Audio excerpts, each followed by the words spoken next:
యెహోవా చేత అభిషేకుడైన నా ప్రభువుకు నేను ఈ కార్యము చేయను. అభిషేకింపబడినటువంటి వ్యక్తి సౌలు హింసించాలి, సౌలు నాశనం చేయాలని అతను పరిగెత్తు ఉన్నాడు.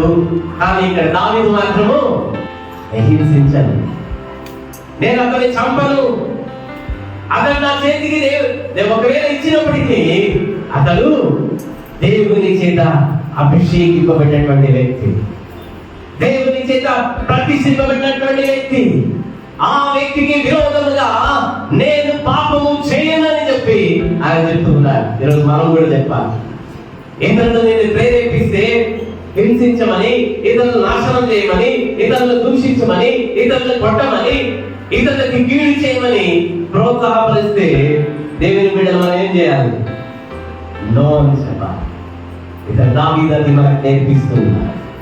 దావీదు చెప్తున్నాడు, ఒకవేళ అతను నన్ను చంపడానికి వచ్చినా, అతను నన్ను హింసించడానికి వచ్చినా, కానీ నేను మాత్రం అతన్ని హింసించను, నేను చంపను అని చెప్తున్నాను.